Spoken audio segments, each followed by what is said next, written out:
Hello, friends, family, grandchildren, and everyone out there, seniors, families with aging parents. It's Nanny from Nanny and the Moose, and my message today is to let everyone know that you are not alone out there. We want to be able to tell you that there's so many people right now in their own ways going through this. People who have contracted the virus, people who have family, people who are trying to get provisions and can't, especially elderly. And we just want you to know that we're there, and that our message is to tell you how we're coping with this. We're trying to stay positive. Moose and I have a large family. I've mentioned that before. And we have people helping us. And if you need help, please don't hesitate to contact a neighbor or to contact one of these telephone numbers that are on the TV that tell you, call us if you need help. There are people out there that can help you, people out there that can get provisions for you from the stores if you can't get out. Don't think you're alone. We're all in this together, and someday the sun will come out and we'll all be there hugging each other again. My son Matthew just stopped in and he brought us a few grocery things. We were also in need of some pills that needed to be picked up at the drugstore. So he had me put on my rubber gloves, and it's difficult to try and figure out exactly what you have to do. Hopefully we've done it. I've made some soup. Matthew was getting all the soup stuff. Right now, I think for Moose and I, we're going to be having some soups for a while. It's healthy. We've been taking our vitamin C and trying to do whatever else we can. My husband and I, as you all know, as Moose and all the grandkids know him, we are pretty much self-isolated. We've decided to quarantine ourselves, being of the age that they claim is a risk. And it's very difficult for a lot of people of our age and even younger to do this, especially when you cut yourself off from family, friends, and especially children and grandchildren. We have come up with a few ways to stay in touch, and since we're very blessed to have children and grandchildren all around us and nearby, we are not having a problem with getting provisions or basically getting by. The kids are here for us, and we're very, very lucky. We've decided that we're going to do something fun with a couple of the grandkids, and maybe we'll be able to do this afternoon. We've decided that we're going to FaceTime, and I'm going to video it and be able to put this on with our little conversations with some of the younger children. Now, I'm a retired teacher, and I know I'll go into my teacher mode right now, especially when we talk with some of these. Actually, some of these kids are great-grandchildren, and the ages are 4 up to about 11. I know a lot of the mothers are struggling, mothers and fathers. Most people are home and trying to work from home.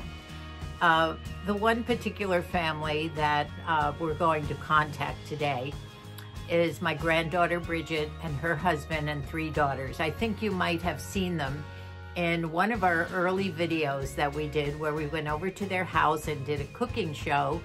I think it was called Pies Baked, what was it, Moose? Blackbirds baked in a pie. And it refers to the nursery rhyme and the old folklore of the king in England putting the birds in the pies. And we had so much fun doing this. We made 3 different pies and just had so much fun.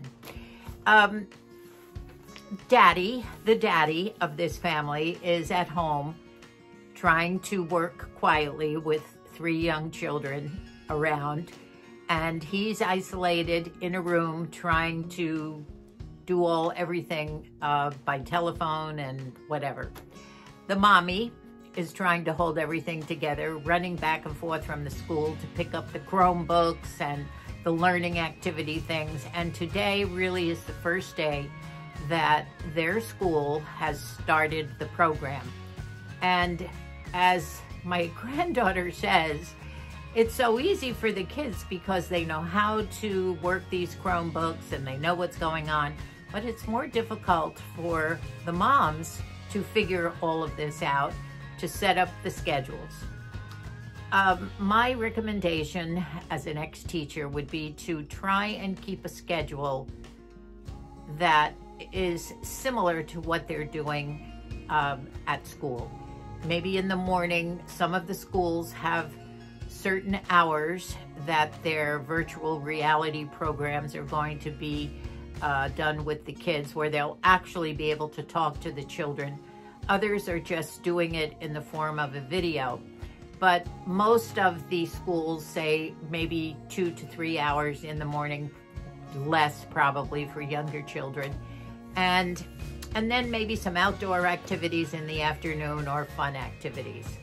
We have grandkids, young grandkids in San Diego who are doing quite well with this.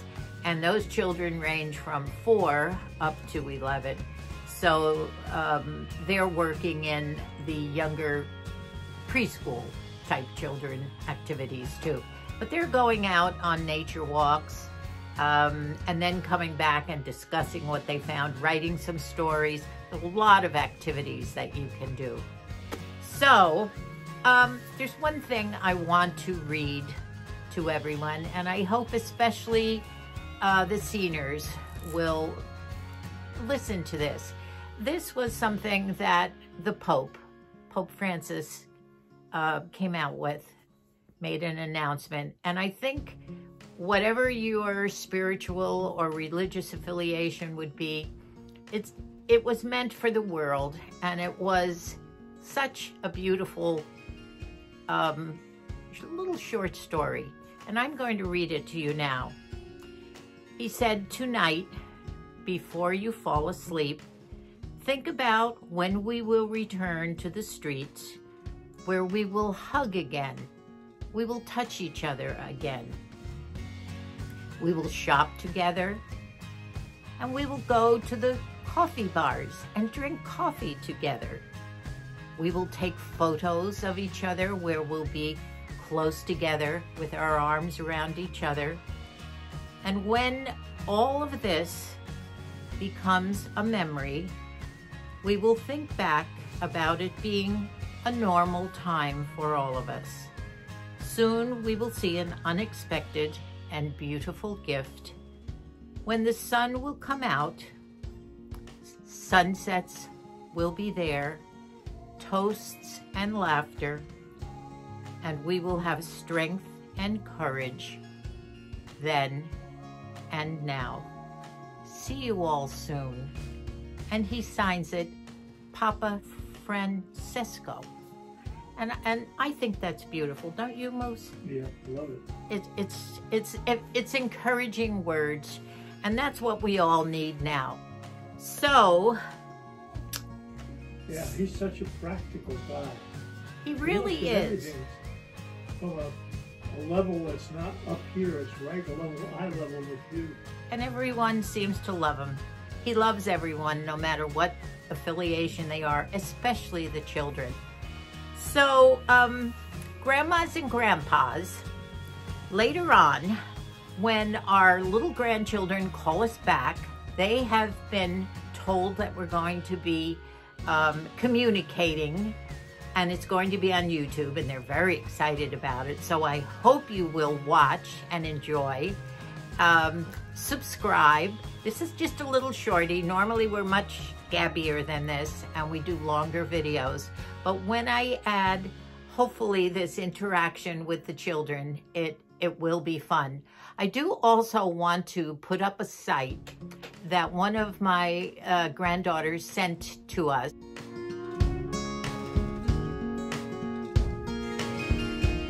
And it's a site where you can go to every morning, and this is for moms, by the way, who have children at home. And the dad is a math guy, the mom is science, and I don't know whether they're ex-teachers or what, but one of the teachers at one of the schools suggested this. And they're going to be doing a daily program every morning, and you'll see on the site that I put up, I think from 8 to 10, it's a 2-hour daily program where they'll be doing math and science, and it will be fun, and there'll be activities, and they seem like a great couple. And the age group, I believe it's geared from about 7 to 12. So I will put that site up, and later on, as an ex-teacher, hopefully give you some other ideas as a teacher. You know what I found? See this? This is my pointer. Now, I retired from teaching, 2004. Moose and I have lived here in our little adobe on our youngest daughter's property ever since that time. And throughout all our years of having 6 children, I taught sometimes full-time, sometimes I did some substituting. In fact, I was even substituting at 80. Bill and I are in our 83rd year now, and I'm sure I might have been the oldest sub that was ever in the school, but they remembered me. And also they remembered me by my perfume in the halls. Can you believe it? So, at any rate, we'll get back to you later. And I want all of you to stay happy in your isolations. Be kind to each other. This is a time to do so many things that maybe you haven't thought about doing before. So we love you, and we will see you later. Bye-bye.